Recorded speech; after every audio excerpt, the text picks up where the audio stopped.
An arrogant millionaire hires an overweight waitress for a luxury event, just to humiliate her in front of the guests. But when she grabs the microphone and reveals her true identity, the party turns into a spectacle of shame for him. Julian. Hayes stood on the grand marble staircase of his mansion, surveying the army of workers transforming the space into what would undoubtedly be the most talked-about event of the season. Crystal chandeliers sparkled overhead, catching the late afternoon sun that streamed through floor-to-ceiling windows. White roses, $15,000 worth, adorned every surface, their subtle fragrance mingling with the smell of fresh paint from the newly touched-up walls. Everything must be perfect, Julian said to no one in particular, though his personal assistant Marcus dutifully noted something on his tablet. At 42, Julian had built his tech empire from scratch, or so the carefully crafted story went.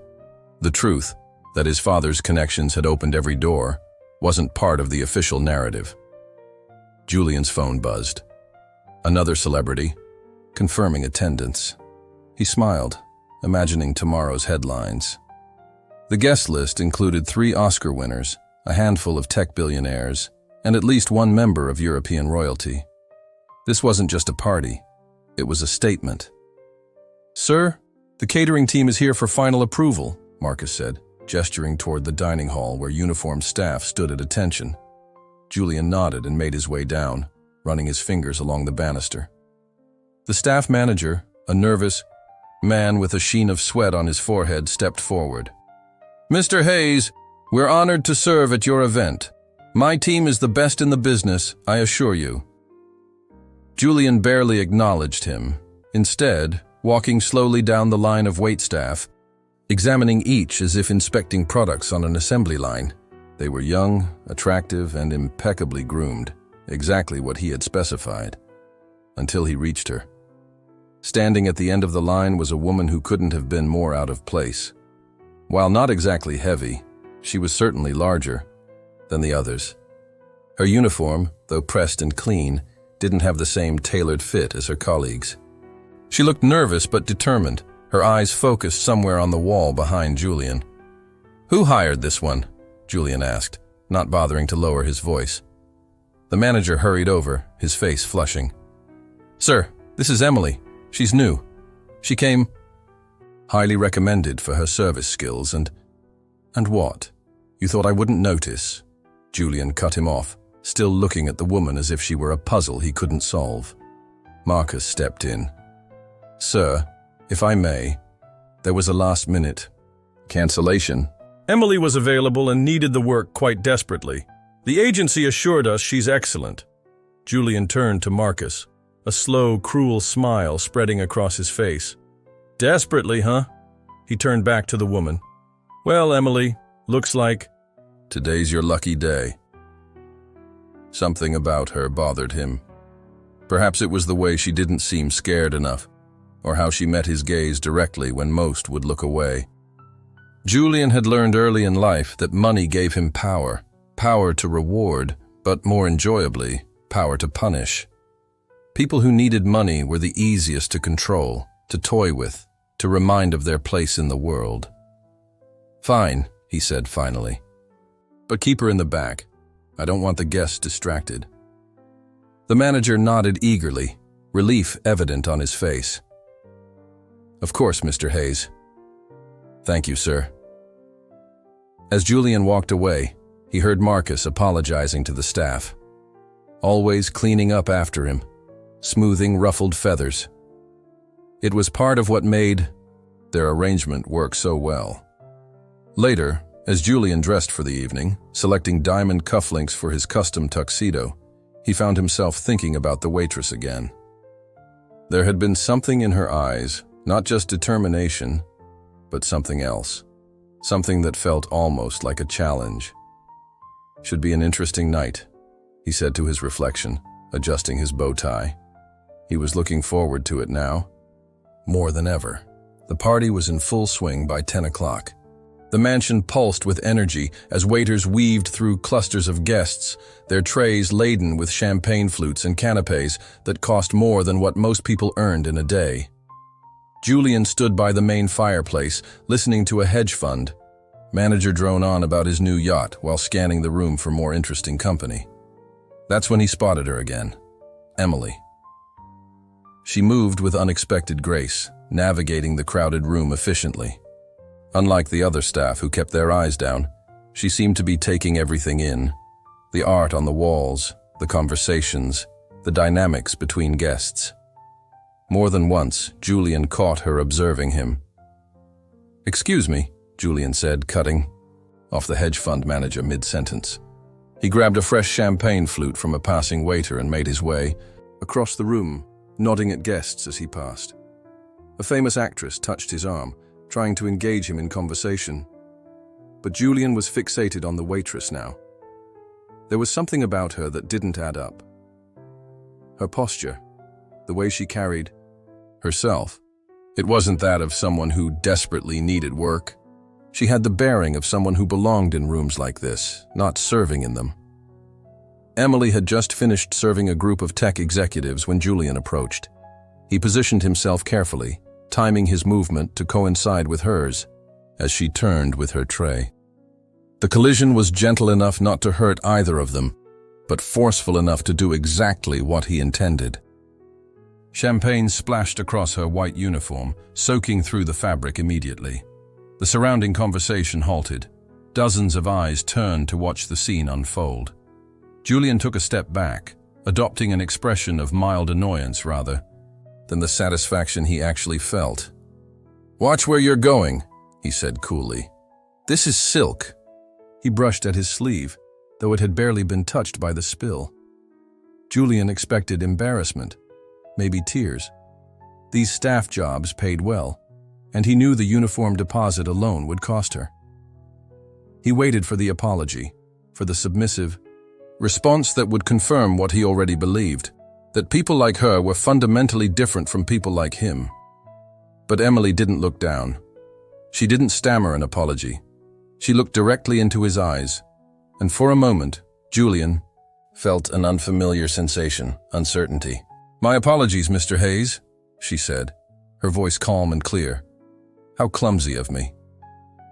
There was something in her tone that didn't match her words. No fear, no desperation to make things right. Just a steady gaze and the faintest hint of a smile.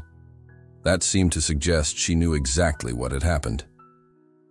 "I'll get this cleaned up right away," she added, still holding his gaze. Julian found himself momentarily at a loss for words.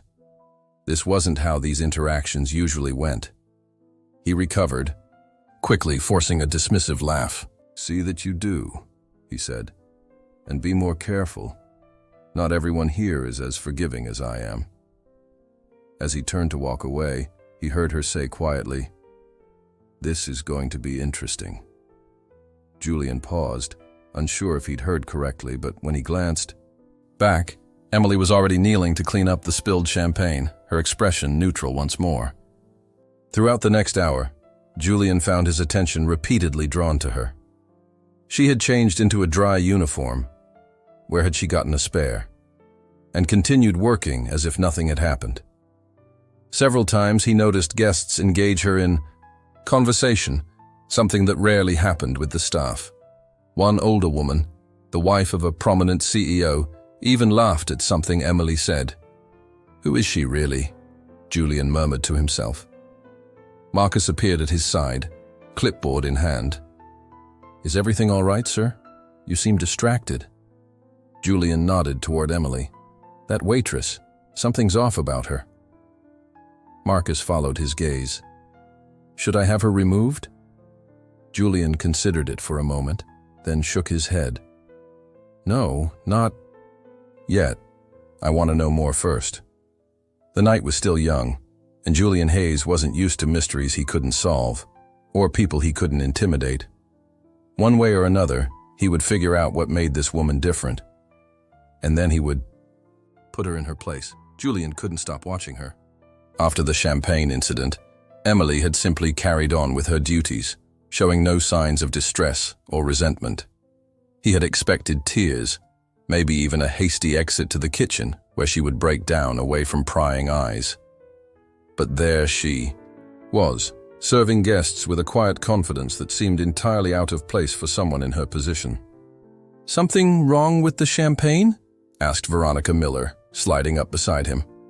She was the CEO of a fashion empire and had been trying to get Julian to invest for months.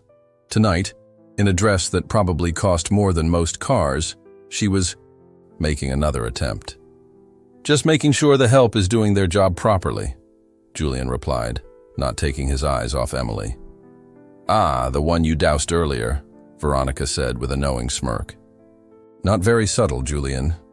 He turned to her, irritated. "I have no idea what you're talking about." Veronica laughed, a practiced sound that never reached her eyes. "Of course not. Though I must say she handled it with remarkable poise. Most would have crumbled under that public humiliation." There it was again, the suggestion that the waitress had somehow gotten the better of him. Julian felt a spike of anger. He wasn't used to losing, especially not to someone like her. "Excuse me," he said to Veronica, setting down his empty glass and making his way through the crowd. Emily was arranging canapés on a tray when Julian approached. The staff manager saw him coming and quickly moved toward another station, clearly wanting to avoid another confrontation. Julian smiled to himself. At least someone here knew their place. "You," Julian said, addressing Emily directly. "I need a refill." She turned, recognition flashing in her eyes, but her expression remained composed. "Of course, sir. Champagne?" "What else?" he said, holding out his glass.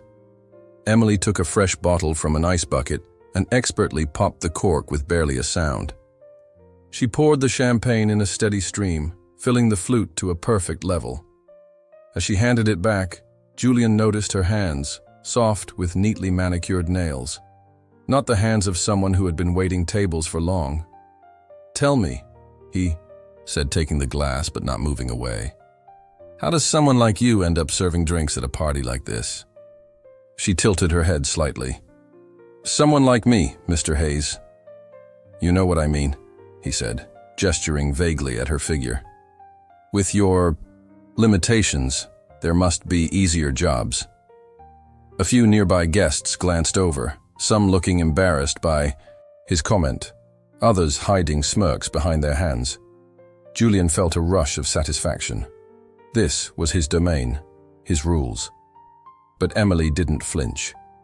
Instead, she smiled. Not the forced smile of service staff, but something genuine that reached her eyes. "You're absolutely right," she said, her voice steady. "Working here tonight has been quite revealing. I've learned a lot about limitations, though perhaps not the ones you're referring to." Julian stared at her, thrown off balance again. "Before he could respond, she continued, "Would you like something to eat with your champagne, sir? The truffle tartlets are exceptional." She was dismissing him, Julian realized with disbelief. In his own house, at his own party, this waitress was politely, but firmly ending their conversation. He felt his face grow warm. "Just do your job," he said curtly, turning away before she could see how much she had rattled him. As the night progressed, Julian found it increasingly difficult to enjoy his own party. He kept noticing Emily's interactions with other guests. Unlike the other staff who remained practically invisible, she seemed to connect with people. An elderly businessman laughed heartily at something she said as she refilled his water. A well-known philanthropist engaged her in what appeared to be a serious conversation near the dessert table. "What's so special about her?" Julian muttered, swirling the last of his champagne. Marcus appeared at his side. "Sir, the band is asking about extending their set. Should I authorize the additional payment?" Julian waved his hand dismissively. "Whatever. Yes. And the photographer wants to know if you'd like some formal shots with the key guests before they start leaving." "Fine," Julian said, barely listening. He couldn't take his eyes off Emily, who was now talking to Jessica Winters, the tech journalist, whose reviews could make or break a product launch. Jessica was nodding intently, her expression suggesting this was no casual exchange. "Actually," Julian said suddenly, "find out everything you can about that waitress.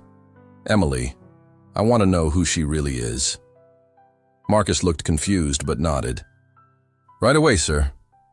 As Marcus walked away, Julian drained his glass. Something wasn't adding up, and Julian Hayes didn't like puzzles he couldn't solve, especially ones that made him feel like he wasn't the smartest person in the room. The night had reached that perfect moment when the alcohol had loosened everyone's inhibitions, but hadn't yet turned the sophisticated gathering into something messier. The band played jazz standards, providing the perfect backdrop for the murmur of conversation and occasional bursts of laughter. Julian stood near the bar, pretending to listen to a venture capitalist's pitch while actually keeping an eye on Emily. Throughout the evening, he had watched her navigate the room with increasing curiosity and frustration. She seemed completely unfazed by his earlier attempts to rattle her, which only made him more determined to figure out who she really was. "Fascinating concept," Julian said automatically, when the venture capitalist paused for a reaction. "Send the details to my office." The man beamed, clearly thinking he'd made progress, and Julian slipped away before he could be trapped in further conversation. He moved toward Marcus, who was speaking quietly into his phone near the entrance to the kitchen. "Any news?" Julian asked when Marcus ended his call. Marcus looked uncomfortable. "Nothing concrete, sir. The catering company says she was a last-minute addition. They don't have much information on file besides her name and basic details." "That's not good enough," Julian snapped. "Someone must know something." "I'm still working on it," Marcus assured him. "But there's something else you should know. Several guests have been asking about her. They seem intrigued." Julian frowned. "Why would anyone care about a waitress?" "I'm not sure, but..." Jessica Winters spent nearly 15 minutes talking to her by the terrace, and Richard Townsend asked if she was new to the catering scene. Richard Townsend was one of the most influential investors in the country. The idea that he would notice, let alone inquire about, a member of the waitstaff was absurd. Julian scanned the room until he located Emily again. She was arranging dessert plates near the grand piano, where the band was setting up for their next set. As he watched, an elegant older woman, Dorothy Chen, if he remembered correctly, a major philanthropist, approached Emily and engaged her in conversation. "This is ridiculous," Julian muttered. He straightened his tie and started across the room, determined to get to the bottom of this strange situation. Before he could reach her, however, something unexpected happened. Emily set down her tray and walked purposefully toward the small stage where the band had been playing. The lead singer, seeing her approach, handed her the microphone with a nod that suggested this had been planned.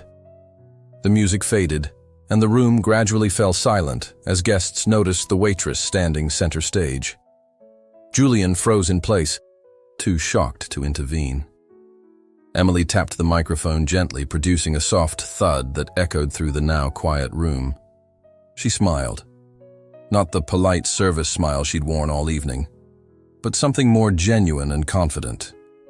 "Ladies and gentlemen," she said, her voice clear and strong, "I hope you're enjoying your evening." Murmurs of confusion rippled through the crowd. Julian felt rooted to the spot, a strange sense of foreboding washing over him. "I know this is unusual," Emily continued, "but I'd like to make an announcement, if I may." Julian finally found his voice. "Marcus," he hissed to his assistant, who had appeared beside him, "get her off the stage." But before Marcus could move, Emily spoke again, her words stopping everyone in their tracks. "First, I should clarify something. My name isn't Emily, and I'm not actually a waitress, at least not in the traditional sense. My name is Claire Beaumont." The name hit Julian like a physical blow. Claire Beaumont. Why did that sound familiar? He searched his memory frantically as whispers erupted around the room. Until about a year ago, Claire continued, I was the heiress to the Beaumont financial empire. Some of you might remember the headlines. Now Julian remembered. The Beaumont scandal had been all over the news. A massive financial empire crumbling amid accusations of fraud and mismanagement. The family had once been among the wealthiest in the country, but they had seemingly vanished from public life after their fall from grace. My father lost everything, Claire said, her voice steady despite the weight of her words. Our homes, our businesses, our social standing, it all disappeared practically overnight. And in that process, I discovered something interesting. When you're no longer useful to people, you become invisible to them. Julian glanced around the room. Every guest was transfixed, many with expressions of shock or embarrassment. Some, he noticed with alarm, were looking at him with something like judgment in their eyes. So, I decided to conduct an experiment, Claire continued. I wanted to see the world from the other side, to understand how the wealthy elite treat those they consider beneath them when they think no one who matters is watching. Her eyes found Julian in the crowd, and he felt a chill run down his spine as he realized what was happening. This wasn't just about her. It was about him.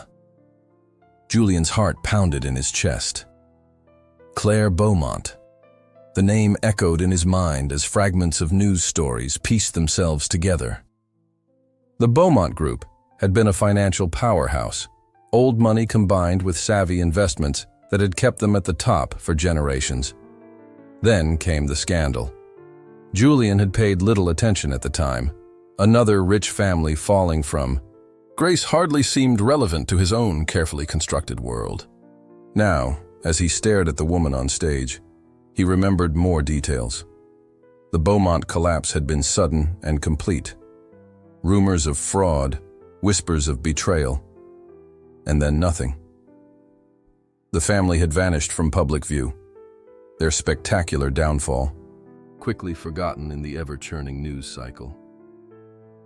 For those who don't remember, Claire continued, her voice carrying effortlessly through the silent room, my father's financial advisor, someone he trusted for 20 years, orchestrated one of the most elaborate embezzlement schemes in recent history. By the time we discovered what was happening, it was too late. Julian glanced around the room. Many guests wore expressions of recognition now. The Beaumont scandal had been major news in certain circles. Overnight, we went from having everything to having almost nothing, Claire said. Our homes were seized, our assets frozen. People we'd known our entire lives, people who had dined at our table and sailed on our yachts, suddenly couldn't remember our names. She paused, scanning the crowd. Several guests shifted uncomfortably. That's when I realized something profound. I had never truly seen the world as it was. I had lived in a bubble, protected by wealth and privilege. So I made a decision. Instead of trying to claw my way back into a world that had so easily discarded me, I would learn from the experience. Julian felt a bead of sweat trickle down his back. The room seemed suddenly too warm, too crowded.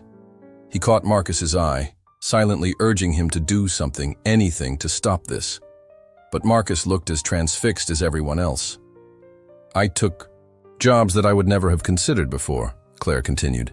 Retail clerk, hotel maid, restaurant server, and finally, event staff. I worked alongside people who struggle every day just to pay their rent, who can't afford to call in sick, who are treated as invisible by the very people whose lives they make comfortable.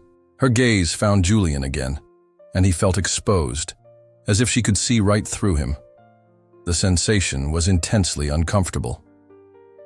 Tonight was meant to be my final experiment, she said. I wanted to observe the ultra-wealthy in their natural habitat.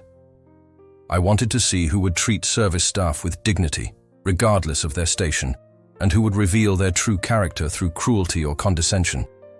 Julian swallowed hard. Around him, he could feel people turning to look at him, remembering the champagne incident, his pointed remarks about Emily's body. His face burned with an unfamiliar feeling, shame. What I discovered was illuminating, Claire said. Most of you are actually kind people. You said please and thank you. You made eye contact. You treated me like a human being deserving of basic respect. She paused, and Julian knew what was coming next. He fought the urge to leave the room, to escape the judgment he could feel building around him. But some people, Claire continued, her voice taking on a harder edge, seem to believe that wealth gives them the right to humiliate others, that money somehow makes them superior, that those who serve them are less than human and therefore fair game for their amusement. The room was so quiet Julian could hear the ice melting in abandoned drinks. No one moved. No one spoke. All eyes were on Claire, or worse, darting between her and him. I'm not sharing this to embarrass anyone, Claire said, though the pointed look she gave Julian suggested otherwise. I'm sharing it because I think we need to be honest about the world we've created. A world where worth is measured by bank accounts rather than character, where people are valued for what they have rather than who they are. Julian felt a surge of anger, pushing back against his discomfort. Who was she to judge him, to use his party as a stage for her social experiment? He straightened his shoulders, trying to reclaim some sense of control. So what now?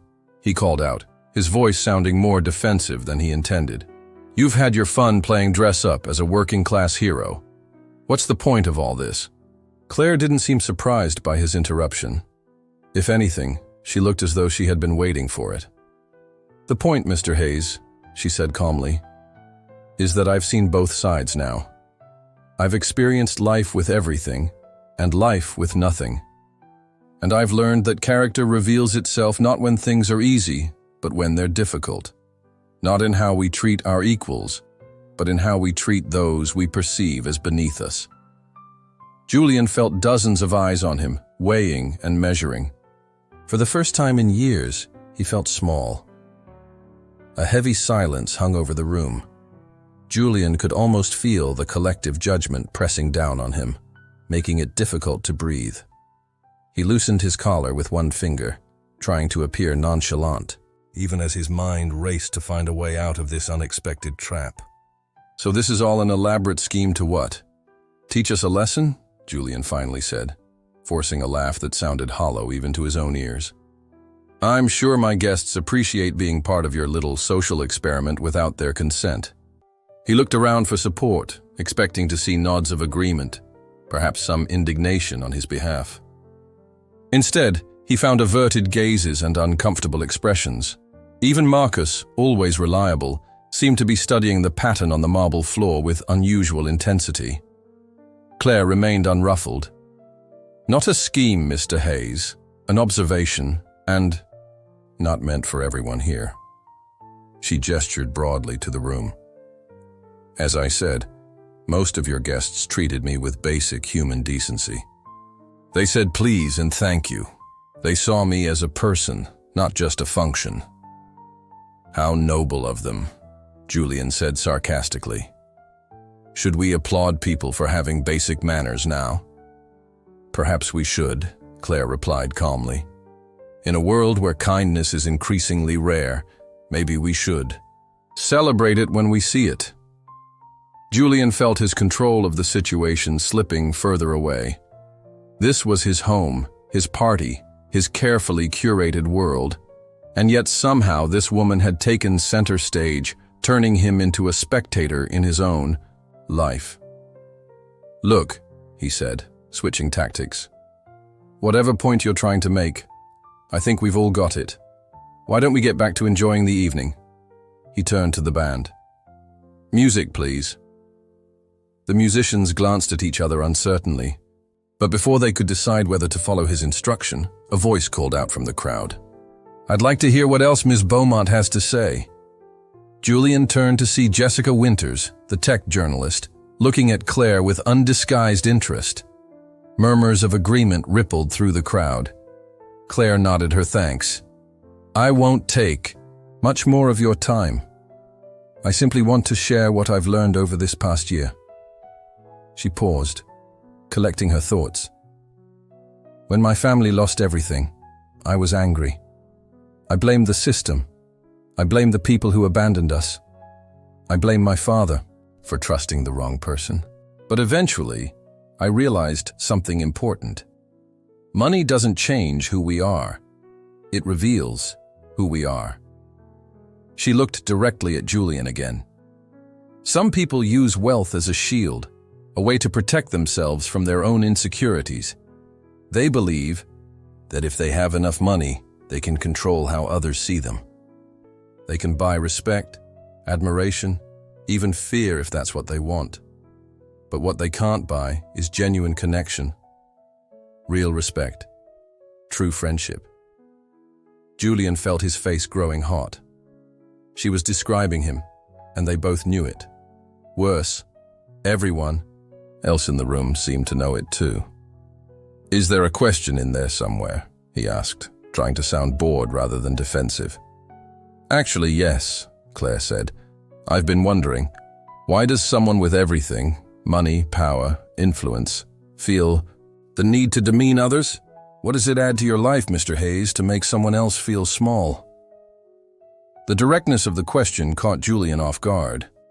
For a moment he stood speechless, aware of every eye in the room on him, waiting for his response. "I don't have to justify myself to you," he finally said, but the words lacked conviction. "No, you don't," Claire agreed. "But perhaps you should justify yourself to yourself." An uncomfortable silence followed, broken only by the sound of someone setting down a glass too hard on a table. Julian felt trapped, cornered by her words and the expectant gazes of his guests. Dorothy Chen, the philanthropist who had been speaking with Claire earlier, stepped forward. "I think what Ms. Beaumont is saying resonates with many of us. We've all witnessed behavior that doesn't reflect our better selves, and sometimes we've been guilty of it ourselves." She looked at Julian with something like kindness. "Perhaps this is an opportunity for reflection rather than defensiveness." Julian felt a bizarre urge to laugh. Was he really being lectured on moral behavior at his own party? By one of his guests? And why weren't people rallying to his defense? He looked around the room again, hoping to find an ally, someone who would speak up and turn the tide. But what he saw instead were expressions ranging from thoughtful consideration to outright agreement with Claire's words. Even those who had laughed along with his earlier mockery now seemed to be distancing themselves, both literally and figuratively. "This is absurd," Julian said, more to himself than anyone else. He felt adrift, suddenly uncertain in a way he hadn't experienced since childhood. Claire stepped down from the stage, microphone still in hand. "I didn't come here tonight to embarrass you, Mr. Hayes. I came to understand, and now I do." She handed the microphone to the nearest musician. "Thank you all for listening." For several long seconds, no one moved. The band remained silent. The bartenders paused mid-pour, and the remaining waitstaff stood frozen, trays balanced on their fingers. It was as if Claire's words had cast a spell over the entire gathering, suspending them all in a moment of uncomfortable truth. Then, like a wave breaking against the shore, the room erupted in whispers. Guests leaned toward each other, heads bent in urgent conversation. Some cast furtive glances at Julian, then quickly looked away when they caught his eye. Others moved, purposefully toward Claire, who had stepped down from the stage and was standing near one of the tall windows overlooking the illuminated garden. Julian felt rooted to the spot, a strange buzzing in his ears. This wasn't how the evening was supposed to go. This was meant to be his triumph, another spectacular Hayes event that would cement his status and open doors to even more exclusive circles. Instead, he had somehow become the villain in someone else's story. "Sir," Marcus said quietly, appearing at his elbow. "Would you like me to have security escort Ms. Beaumont out?" Julian considered it. It would be easy enough to have her removed, to dismiss her as a bitter ex-socialite trying to cause trouble. But he knew, with a certainty that surprised him, that such a move would only make things worse. The narrative was already taking shape. Wealthy bully humbled by fallen heiress, and forcibly removing her would only reinforce it. "No," he said finally. "Let her stay." Marcus looked surprised but nodded. "As you wish, sir." Across the room, Julian could see Claire surrounded by a growing circle of guests. Richard Townsend, whose investment firm managed billions, was listening intently to whatever she was saying. Jessica Winters was taking notes on her phone, never a good sign. Dorothy Chen had her hand on Claire's arm in what appeared to be a gesture of solidarity. "So, she's still rich, right?" A voice broke into Julian's thoughts. He turned to find Bradley Cooper, a real estate developer known for his bluntness, watching the scene with undisguised interest. "I mean, those Beaumont billions can't have completely disappeared." Julian shrugged, trying to appear unconcerned. "Who knows? Maybe this is all an act to get back into society's good graces." Bradley snorted. "If it is, it's working. Look at them all, eating out of her hand." Julian followed his gaze. The crowd around Claire had grown.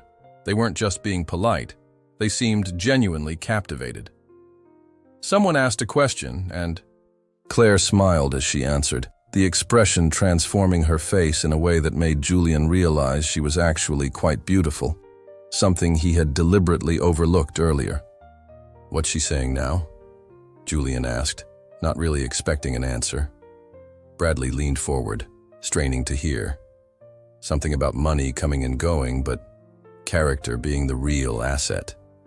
He rolled his eyes. Pretty rich coming from someone. Born with a silver spoon. Julian didn't respond. Despite himself, he was curious. If anyone should be bitter about losing everything, it would be Claire Beaumont. Yet she seemed at peace, even as she stood in the home of someone who had deliberately tried to humiliate her hours earlier. Unable to resist, Julian moved closer to the group surrounding Claire, positioning himself just at the edge where he could hear, without being obviously part of the conversation. "Never really understood what it meant to work for a living," Claire was saying. "My first week as a waitress, I came home with feet so swollen I could barely get my shoes off. But the woman I worked with, single mother of 3, did that 6 days a week and never complained." "How did you handle the transition?" asked a woman Julian recognized as the wife of a tech CEO. "I can't imagine suddenly having nothing after. A lifetime of privilege." Claire seemed to consider the question carefully. "At first, I was consumed by anger and self-pity. I kept thinking about all I'd lost. But then I realized I hadn't lost what truly mattered. My intelligence, my ability to learn, my capacity to connect with others, those things remained intact, and they're worth far more than any bank account." Julian felt a surge of anger cutting through his discomfort. He stepped forward into the circle. "This is ridiculous," he said loudly. "You're all acting like she's some kind of prophet. She served drinks for a few months, and now she thinks she understands the real world? Please." The group fell silent, several guests looking embarrassed by his outburst. Claire met his gaze calmly. "You're right that my experience is limited," she said. "A year of hardship doesn't compare to a lifetime, but it was enough to show me things I'd never seen before, including the kind of person I don't want to be." The implication hung in the air between them. Julian felt his face flush. "So what now?" he demanded. "You go back to being rich? Because let's be honest, people like us always have a safety net, always have somewhere to fall back to. This was just a vacation for you, playing at being poor." A few guests shifted uncomfortably. Claire's expression didn't change. "Actually, my family's assets remain frozen during the ongoing investigation. I live in a 1-bedroom apartment and work full-time as an office manager." She smiled slightly. "Tonight was a special case. A friend at the catering company helped me get the gig." "Why?" Julian asked, genuinely puzzled now. "Why would you want to serve drinks at my party?" "I told you. I wanted to see how the other half lives. Both halves, actually. And I wanted to understand why some people need to make others feel small to feel big themselves." Julian felt something shift inside him, a strange, uncomfortable feeling he couldn't immediately identify. Was it shame? Guilt? Whatever it was, he didn't like it. "Well, I hope you got what you came for," he said, his tone dismissive but lacking its earlier edge. "Now, if you'll excuse me, I have guests to attend to." As he turned to walk away, he heard Claire's quiet response. "Because now, I know exactly who deserves my respect, and who doesn't." Julian moved through his own party like a ghost. Conversations dimmed as he approached and reignited once he passed. Twice, he caught people glancing at him with expressions that ranged from pity to barely concealed amusement. Even those who had been eager to curry his favor earlier in the evening now seemed reluctant to engage. He grabbed another glass of champagne from a passing waiter, noting how the young man averted his eyes. Had they all been watching earlier? Did the entire staff witness his humiliation? Marcus hovered nearby, clearly unsure how to manage the situation. The party was still in full swing, but something fundamental had shifted. The air of exclusivity and privilege that Julian had so carefully cultivated now felt hollow, even ridiculous. "Should I ask the band to play something more upbeat?" Marcus suggested, making a valiant attempt to salvage the evening. Julian waved the suggestion away. "It doesn't matter." He found himself at the large windows overlooking the garden, the same spot where Claire had stood moments earlier. From here, he could see most of the party reflected in the glass, the glittering chandeliers, the expensive floral arrangements, the beautiful people in their designer clothes. It had all seemed so important just hours ago. "You set this up, didn't you?" Julian turned to find Claire standing beside him, her waitress uniform exchanged for a simple black dress. The kind of understated, expensive piece that spoke of old money rather than new. She must have had it with her, he realized. She had planned this all along. "What are you talking about?" he asked, though he knew exactly what she meant. "This wasn't a coincidence," Claire said. "You finding out who I was, me being here tonight? You orchestrated this whole scenario." Julian stared at her, momentarily speechless. "You think I arranged to have you wait tables at my party just so I could—" "What? Publicly humiliate myself?" Claire studied him, her head tilted slightly. "You really didn't know who I was?" "Not until you got on that stage," Julian said, feeling defensive again. "Contrary to what you might think, I don't make it a habit to research the background of every server at my events. So the champagne, the comments about my appearance, that was just you being you?" Her directness was unsettling. Most people in Julian's life tiptoed around him, careful never to offend the man who controlled their access to power and privilege. But Claire looked at him with clear eyes, waiting for an honest answer to an uncomfortable question. "I guess so," he finally said, surprising himself with the admission. Claire nodded, as if he had confirmed something she already knew. "That's actually worse, you know." Julian felt a flare of anger. "Look, I don't need a lecture on moral behavior from someone who lost everything," Claire finished for him. "Maybe that's exactly who you need it from. Because I've seen both sides now, and I can tell you with absolute certainty. The view is clearer from the bottom looking up." Julian fell silent, uncharacteristically at a loss for words. Around them, the party continued, but it felt distant. Somehow, as if he and Claire were enclosed in a bubble separate from the rest of the gathering. "Can I ask you something?" he said finally. "And I'd appreciate an honest answer." Claire raised an eyebrow but nodded. "Why did you really come here? Tonight? Was it just to teach me a lesson? To get some kind of revenge?" She considered the question for a moment. "Not revenge, no. But I did want to understand something." "What?" "Whether money corrupts everyone, or just some people. Whether power inevitably leads to cruelty, or if that's a choice we make individually." She looked around the room. "I needed to know if I was the exception or the rule." Julian followed her gaze, seeing his carefully curated guest list through new eyes. "And what did you discover?" "That most people are basically decent, regardless of their bank account." She looked at him directly. "But some use wealth as permission to be their worst selves." The words hit Julian like a physical blow. He wanted to argue, to defend himself, to explain that she had misunderstood his intentions. But deep down, he knew she was right. He had spent years cultivating an image of power and success, and somewhere along the way he had started to believe that his money made him superior, not just financially, but morally, that the rules of basic human decency didn't apply to someone like him.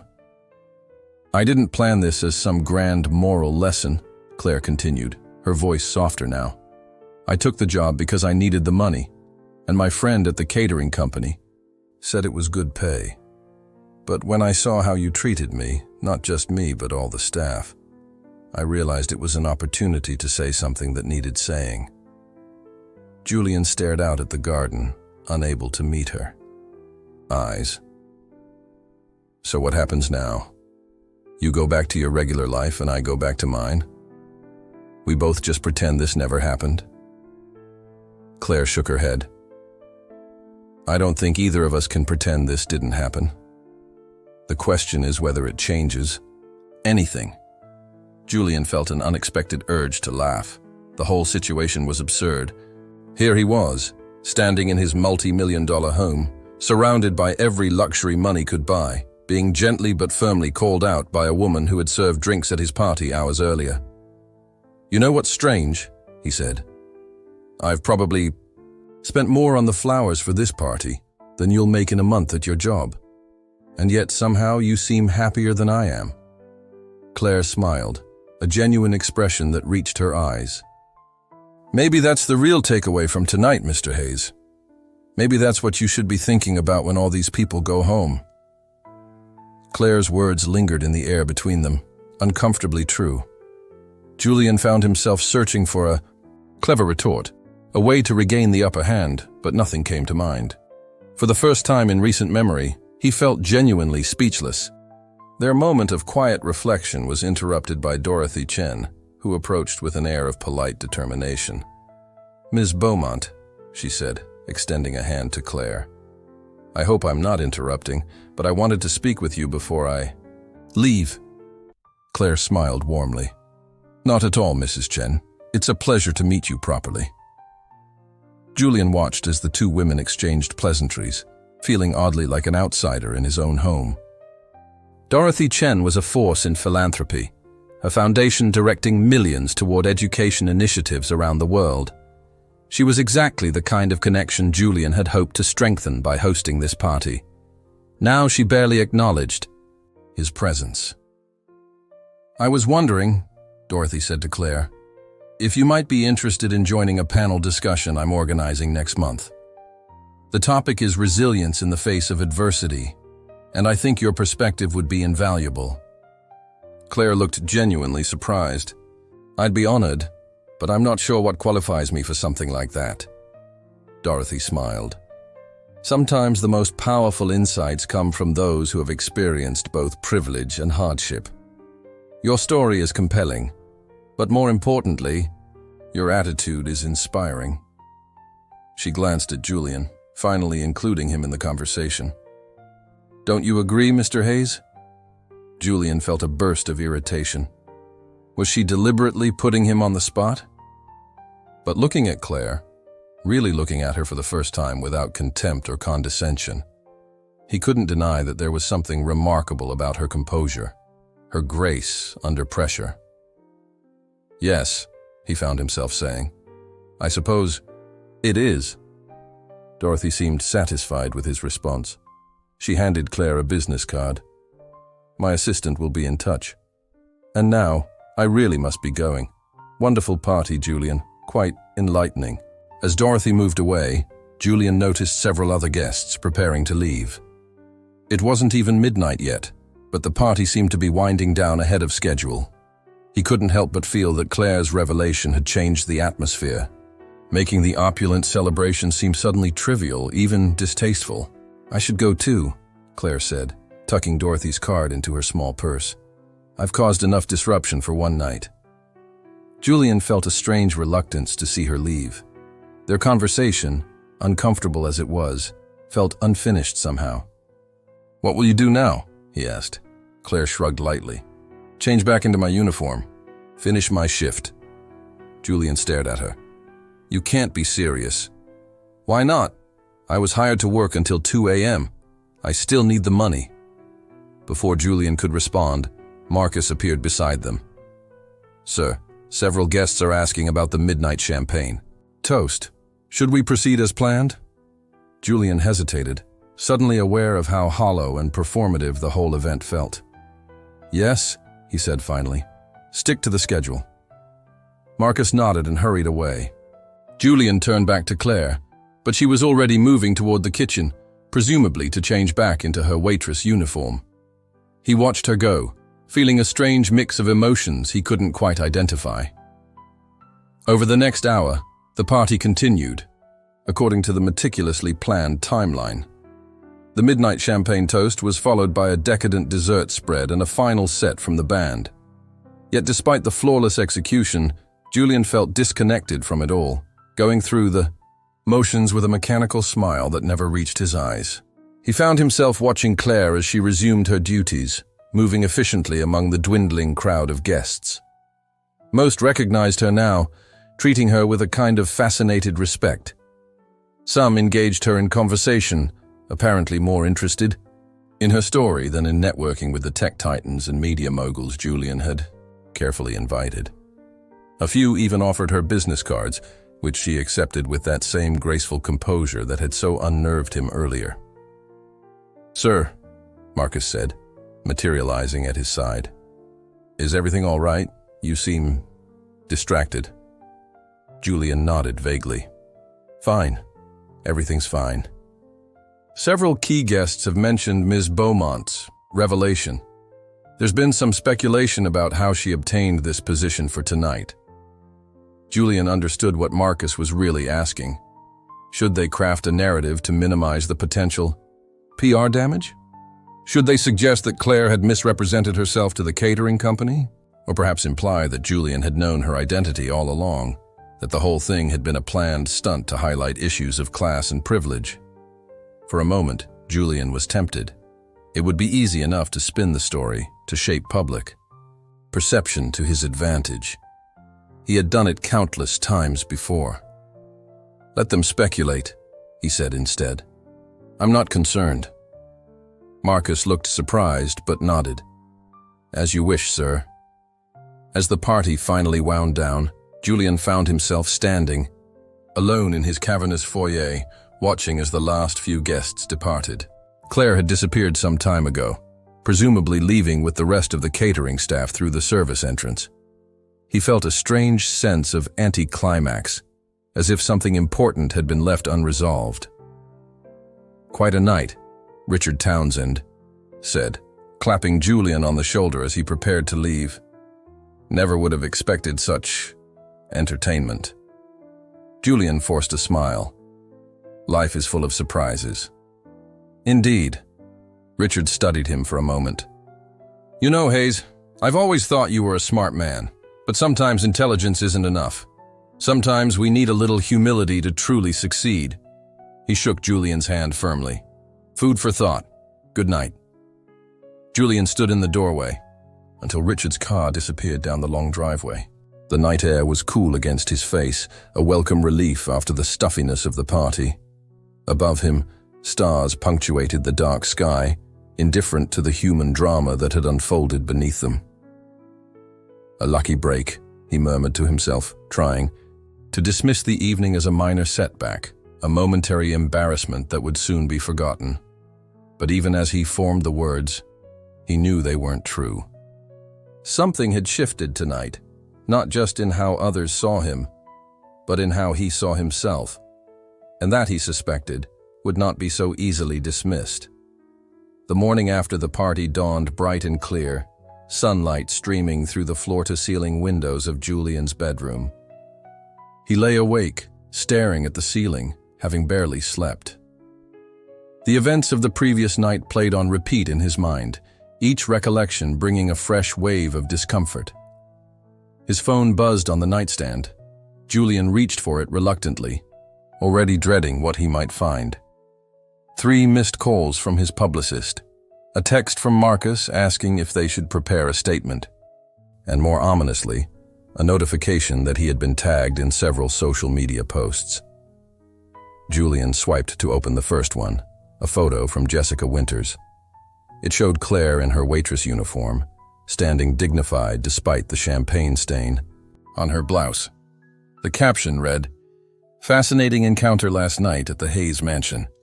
Claire Beaumont, former heiress turned working-class hero, delivered a masterclass in grace under pressure. Some wealth can't be measured in dollars. Class act, the new money. Old values." Julian groaned and scrolled to the next post. This one was from a tech CEO he'd been courting for months, hoping to secure investment for his newest venture. The photo showed Claire speaking with Dorothy Chen, both women smiling. The caption simply read, "The most interesting conversation of the evening wasn't about tech or finance. Perspective." Post after post mentioned Claire. Few directly referenced Julian's behavior, but the implication was clear enough. He had become a footnote at his own party, the villain in a story about redemption and dignity. He tossed the phone aside and forced himself out of bed. The mansion was quiet, the staff busy cleaning up the remnants of last night's extravagance. In the kitchen, he found his housekeeper preparing coffee. "Good morning, Mr. Hayes," she said, her tone professional, as always. But was there something different in the way she looked at him? A slight coolness that hadn't been there before. "Morning," he replied, accepting the coffee she offered. "How bad is it out there?" She looked confused for a moment, then understanding. Dawned. "The cleanup? It's proceeding on schedule. Most of the rental equipment has been collected. The florist will retrieve the arrangements this afternoon." "That's not what I meant," Julian said, but didn't elaborate. Of course she wouldn't. Know about his social humiliation. Or maybe she did. Perhaps the catering staff had shared stories of their employer's embarrassment, spreading the tale of his downfall through the network of service workers that kept the homes of the wealthy running smoothly. The thought made him pause, coffee cup halfway to his lips. Had they always talked about him? What did his staff really think of him? He had never considered the question before. They were paid well for their work. Their opinions had seemed irrelevant. The doorbell rang, interrupting his uncomfortable thoughts. A moment later, Marcus appeared in the kitchen doorway. "Sir, your legal team is here. They're waiting in the study." Julian frowned. "I didn't call my legal team." "No, sir, I took the liberty, given the situation." Julian wanted to be angry at the presumption, but he couldn't muster the energy. Instead, he nodded and followed Marcus to the study, where 3 grim-faced attorneys sat waiting. "Mr. Hayes," the senior partner began, without preamble. "We've been monitoring the situation since early this morning. Several major outlets have picked up the story. The current narrative is less than favorable." Julian sank into his chair. "What are they saying?" The youngest attorney, a woman Julian vaguely recognized, opened her laptop. "The basic story is that Claire Beaumont, daughter of disgraced financier Robert Beaumont, has been working incognito in service positions to experience life without wealth and privilege. Last night, at your party, she revealed her identity after being..." She hesitated, clearly uncomfortable. "After being subjected to what some witnesses describe as targeted harassment." "Harassment?" Julian repeated incredulously. "I spilled some champagne. I made a comment about her appearance. Since when is that harassment?" The attorneys exchanged glances. "In the current climate," the senior partner said carefully, "such behavior can be interpreted as creating a hostile work environment." Ms. Beaumont hasn't made any legal claims, but the court of public opinion is another matter. Julian's phone buzzed again. This time it was a notification from a tech news site. Hayes Ventures stock drops 4% following social media backlash against founder. 4%, Julian muttered, over some spilled champagne. It's not just that. The female attorney said, her tone gentler now. It's the story people are responding to. The fallen heiress working honest jobs, facing difficulty with dignity, contrasted with me, Julian finished for her. The entitled rich guy who gets his kicks from bullying the help. That's the narrative that's emerging, yes? Julian rubbed his temples, feeling the beginning of a headache. So what do we do? Issue a statement? Make a donation to some charity? What's the play here? The senior partner cleared his throat. We're preparing a statement expressing regret for any misunderstanding. We suggest a sizable donation to workers, rights organizations, and perhaps reaching out to Ms. Beaumont directly to what? Julian interrupted. Apologize? Offer her money to keep quiet? She doesn't want money. That's the whole point. The attorneys looked taken aback by his outburst. Marcus, standing quietly by the door, studied Julian with an expression of mild surprise. Sir, he said after a moment, several business associates have canceled their meetings for next week, and there's another development. Julian looked up sharply. What now? Visionary Partners has put our deal on hold. They cited concerns about company culture and leadership values. Visionary Partners, the investment firm that was supposed to fund his newest tech venture. The deal he'd been working on for months, the cornerstone of his expansion plans, now threatened because he'd been unkind to a waitress who turned out to be more than she seemed. This is temporary, Julian said, trying to convince himself as much as the others in the room. A week from now, some celebrity will say something stupid, and everyone will forget about this. But even as he spoke, he felt doubt creeping in. In a world where reputation could be destroyed in an instant, where one viral moment could undo years of careful image management, was anything really temporary? The attorneys continued outlining their damage control strategy, but Julian was barely listening. His mind had drifted back to Claire Beaumont, to the quiet dignity with which she had faced his cruelty, to the words she had spoken on stage, and later, just to him. Money can buy many things, but it can't buy character. For the first time, he wondered if she might be right. A week passed, then two. The story of the Hayes party confrontation faded from the headlines, replaced by fresh scandals and breaking news. But the damage was done. The Visionary Partners deal remained on indefinite hold. 3 board members had requested private meetings to discuss concerns about leadership. And Julian found himself increasingly isolated, invitations to exclusive events suddenly drying up. They'll come. Around, Marcus assured him as they reviewed the week's schedule, notably emptier than usual. People have short memories.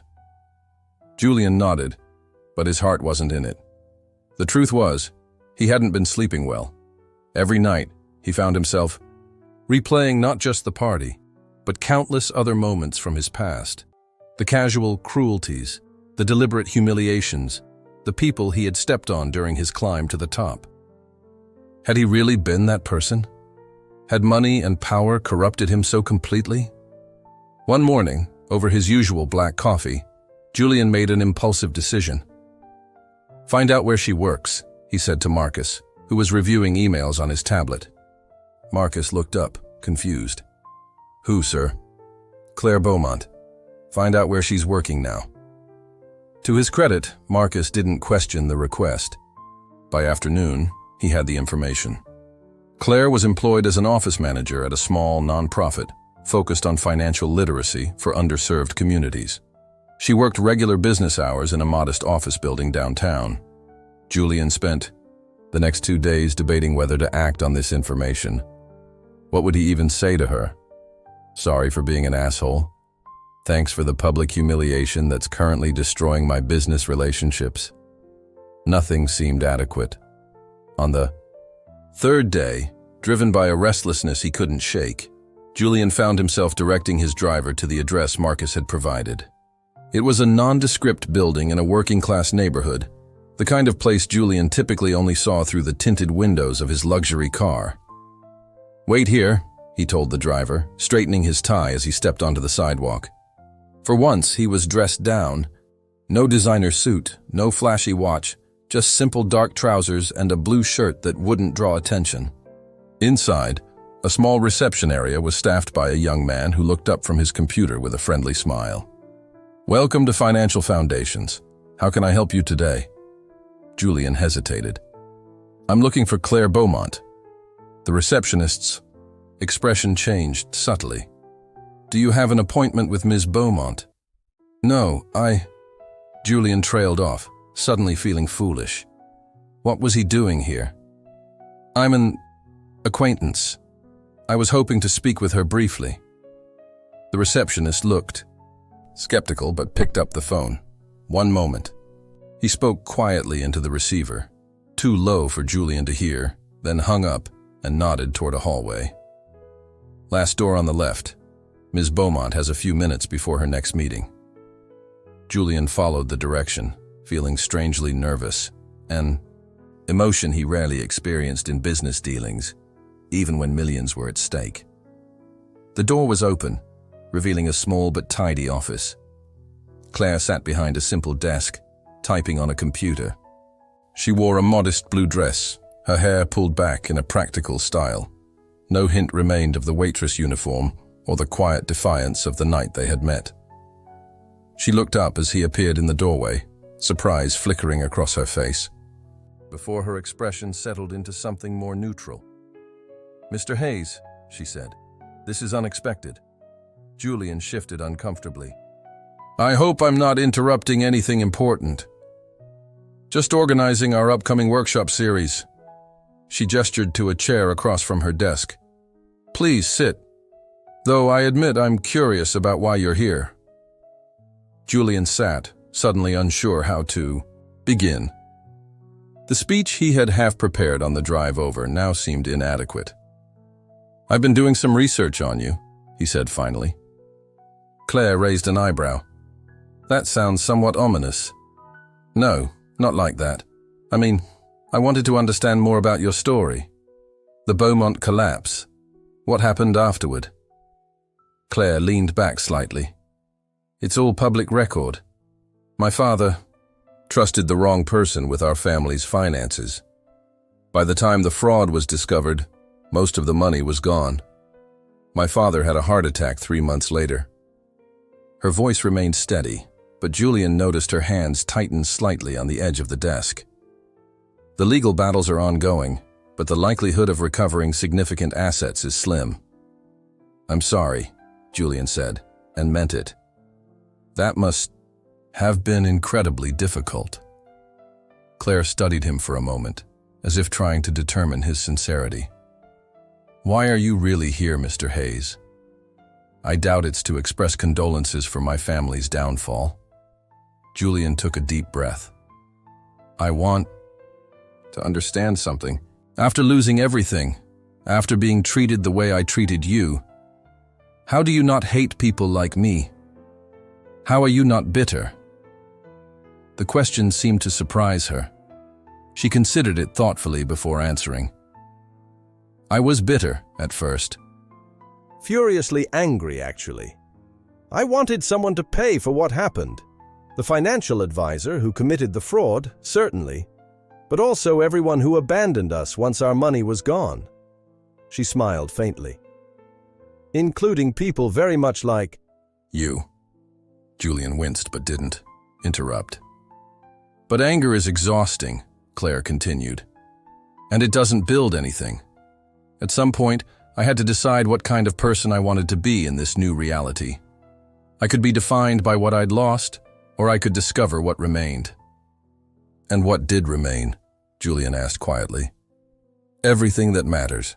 My intelligence, my education, my capacity to connect with people, to learn new skills, to find meaning in work beyond what it pays." She looked directly at him. I realized that I had been lucky enough to be born into wealth, but unlucky in that it had shielded me from understanding my own capabilities. Losing everything forced me to discover what I was truly made of. Julian felt something twist inside. Him. A mixture of admiration and envy. Claire had lost the financial trappings of success, but had somehow gained something he suspected he had never possessed. Genuine self-knowledge. The night of the party, he began hesitantly. What you said about character revealing itself in how we treat those we perceive as beneath us. I wasn't specifically targeting you, Claire said, though they both knew that wasn't entirely true. It was an observation based on months of experience in service positions. But you were right, Julian admitted, the words feeling strange on his tongue. About me, specifically. I've been thinking about it a lot, actually. About who I've become. Claire looked genuinely surprised now. And what conclusions have you reached? Julian ran a hand through his hair, a nervous gesture from his youth that he had trained himself to suppress in business settings. That I don't particularly like the person I've become, and I'm not sure how to change that. For the first time since he'd entered her office, Claire's expression softened. Most people never even reach that realization, Mr. Hayes. Recognizing the problem is the first step toward solving it. Julian, please, he said. And I don't even know where to begin. My entire life is structured around being that person, the tough, ruthless businessman who gets what he wants at any cost. Claire seemed to consider this. Can I ask you something? What made you successful before you had enough money to simply bulldoze over obstacles and people? What skills or qualities got you started? The question caught Julian off guard. He thought back to his early days, before the mansion and the staff and the carefully cultivated image of invincibility. I was creative, he said slowly. Good. At solving problems, seeing connections others missed, and I worked incredibly hard. Those qualities don't require being cruel, Claire pointed out. They don't necessitate humiliating people who can't fight back. Julian nodded slowly. I think somewhere along the way, I started believing that power meant never having to consider other people's feelings. That kindness was a weakness I couldn't afford to show. And how has that worked out for you? Claire asked, her tone gentle despite the pointed question. Julian gave a short, humorless laugh. Well, my stock is down. My biggest deal is on ice, and I'm sitting in a tiny office asking advice from someone I tried to humiliate a few weeks ago. So not great, apparently. Claire smiled, a real smile that transformed her face. Life has a way of teaching us the lessons we need to learn, doesn't it? She glanced at the clock on her wall. I have a meeting in 5 minutes, but if you're serious about wanting to change, I might have some suggestions. Julian found himself nodding, a small spark of hope flickering to life within him. I'd like that, he said, surprising himself with how much he meant it. I'd like that very much. Claire's office was quiet except for the ticking of a simple wall clock and the distant sounds of activity from other parts of the building. Julian felt strangely out of place in his expensive clothes, surrounded by second-hand furniture and motivational posters about financial responsibility. Yet there was something refreshing about the modest space, an authenticity that his carefully designed environments often lacked. I have about 15 minutes before my next appointment arrives, Claire said, checking her watch. So let me be direct. If you're genuinely interested in changing, Julian, I have one suggestion. Put yourself in situations where you're not in control. Julian frowned. What do you mean? Your entire life is structured to shield you from discomfort, vulnerability, and accountability. You pay people to manage your schedule, handle problems, clean up your messes, both literal and figurative. Claire leaned forward slightly. Real growth happens when we're challenged, when we have to face consequences, when we can't buy or bully our way out of difficult situations. Julian absorbed this, recognizing the uncomfortable truth in her words. So what specifically are you suggesting? Start by spending time in environments where your money and status don't matter, Claire said. Volunteer somewhere. Do manual labor. Put yourself in situations where you have to cooperate rather than command. Julian tried to picture himself serving food at a shelter or picking up trash in a park.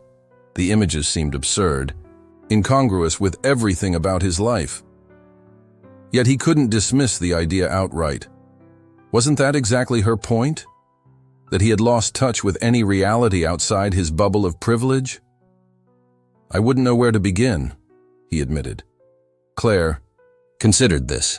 As it happens, Financial Foundations runs weekend workshops where successful professionals teach practical money management skills to people trying to improve their financial situation. Most of our volunteers are financial planners or educators, but we've never had someone with your level of business experience. Julian looked skeptical. You want me to teach people about money? Not about making millions, Claire clarified. These are people struggling with basic financial literacy, how to budget, avoid predatory loans, build credit, save for emergencies. Things you probably take for granted, but that make an enormous difference in people's daily lives. I'm not sure I'm qualified, Julian said, surprising himself with his honesty. My approach to wealth has always been about accumulation and leverage, not careful management. Claire smiled. Which is precisely why your perspective could be valuable. Our participants aren't looking to become billionaires. They're trying to create stability, build safety nets, make their limited resources work more effectively. But they could benefit from understanding how someone like you thinks about opportunity and risk. Julian considered this. Teaching ordinary. People about money management seemed both far beneath his usual activities and somehow intimidatingly unfamiliar. There would be no assistants to prepare his materials, no subordinates to blame if things went poorly. Just him facing a room of people who needed genuine help. When is the next workshop? He asked, the question feeling like a step into unknown territory. This Saturday, 9 a.m. to noon. Claire watched his reaction carefully. It's a commitment. These people will be giving up their free time because they believe what you have to share might help them. If you agree to do this, you need to take it seriously. Julian nodded slowly. I understand. Claire seemed to make a decision. She pulled a notepad toward her and wrote something down. Here's my personal number. Call me tomorrow if you're still interested, and I'll send you the details. She tore off the page and handed it to him. No pressure. This has to be your choice. Julian took the paper, oddly touched by this simple exchange. How long had it been since he'd received someone's personal contact information without an agenda attached, without them wanting something from him? A knock at the door interrupted them. A middle-aged woman carrying a folder stood in the doorway. Sorry to interrupt, Claire. I can wait outside if you need more time. No, we're just finishing, Claire said, standing. She extended her hand to Julian. Thank you for stopping by. Julian rose and shook her hand, the formality of the gesture at odds with the unexpected intimacy of their conversation. Thank you for your time and for your honesty. As he walked back to his waiting car, Julian felt strangely lighter. No promises had been made, no grand transformations had occurred, but a door had opened to a possibility he hadn't considered before. The possibility of being someone different, someone better. His driver held the car door open, face carefully neutral as always. Julian paused before getting in, really looking at the man for perhaps the first time. James, right? The driver couldn't hide his surprise. Yes, sir. James Peterson. How long have you been working for me, James? 3 years next month, sir. Julian nodded, suddenly aware that he knew nothing about this man who transported him safely day after day. Thank you for your service, James. I appreciate it. The driver's expression shifted from surprise to something like cautious pleasure. Thank you, sir. Happy to do it. As the car pulled away from the curb, Julian looked back at the modest building housing Financial Foundations. Then he took out his phone, and opened his calendar app. Saturday morning was blocked off for his usual golf game at the country club, followed by drinks with potential investors. After a moment's hesitation, Julian deleted the appointments and created a new entry. Financial workshop, 9 a.m., 12 p.m. He wasn't sure if he would actually go through with it. Part of him still resisted the idea of spending a Saturday morning in a cramped classroom, attempting to explain financial concepts to people who would normally never cross his path. It seemed both beneath him and beyond him at the same time. But another part, a quieter part that had been silenced for too long, was curious. What would it be like to use his knowledge to help rather than to dominate? To connect with people instead of controlling them? To be valued for what he could contribute rather than what he could command?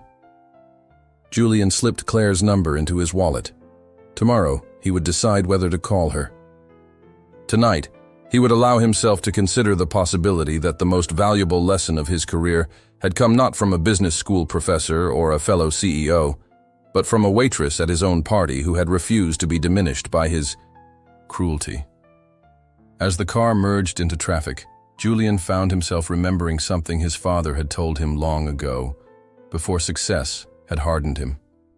The measure of a man isn't what he accumulates, but what he gives back. At the time, Julian had dismissed it as sentimental nonsense, the kind of platitude that kept ordinary people content with their ordinary lives. Now he wondered if his father had been right all along, and he wondered what kind of man he might still become if he could find the courage to start over.